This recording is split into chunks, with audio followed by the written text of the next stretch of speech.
حياكم الله وبياكم. اتركي أمي كي تأكلها السباع. قصة مؤثرة جدا لرجل من العرب، حيث كان هناك عرب يسكنون في الصحراء طلبا للمرعى لمواشيهم، ومن عادة العرب التنقل من مكان إلى مكان حسب ما يوجد العشب والماء.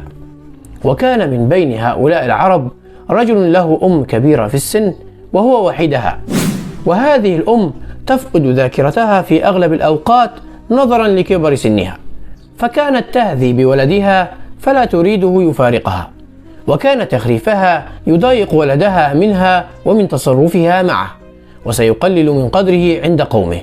هكذا كان نظره القاصر. وفي أحد الأيام أراد قومه أن يرحلوا لمكان آخر، فقال لزوجته: إذا ذهبنا غدا اتركي أمي بمكانها واتركي عندها زادا وماء حتى يأتي من يأخذها ويخلصنا منها أو تموت. فقالت زوجته: أبشر، سوف أنفذ أوامرك. فشد العرب الرحال من الغد، ومن بينهم هذا الرجل، وتركت الزوجة أم زوجها بمكانها كما أراد زوجها، ولكنها فعلت أمرا عجيبا، لقد تركت ولدهما معها مع الزاد والماء.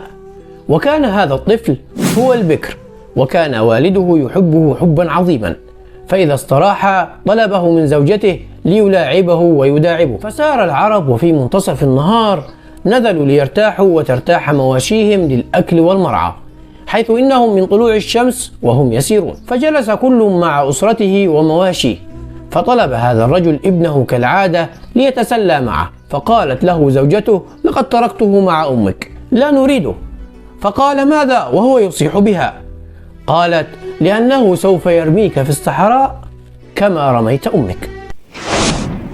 فنزلت هذه الكلمة عليه كالصاعقة، فلم يرد على زوجته ولو بكلمة واحدة، لأنه رأى أنه أخطأ فيما فعل مع أمه.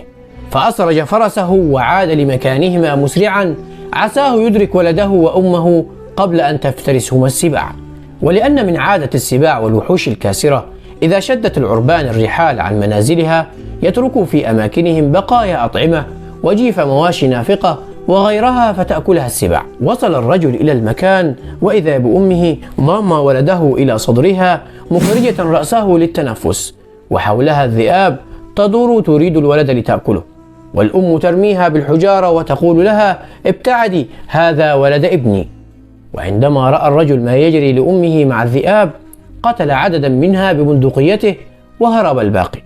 وحمل الرجل أمه وولده بعدما قبل رأس أمه عدة قبلات وهو يبكي ندما على فعلته، وعاد بها إلى قومه. فصار الرجل من بعدها بارا بأمه لا تفارق عينه عينها، وصار إذا شد قومه رحالهم لمكان آخر يكون أول ما يحمل على الجمل أمه ويسير خلفها على فرسه، كما زاد غلاء زوجته عنده لفعلتها الذكية والتي علمته درسا لن ينساه أبدا. وكما قال الكاتب في الوصية الأولى: أكرم أباك وأمك لكي تطول أيامك على الأرض. أتمنى تكون القصة عجبتكم والعبرة وصلتكم.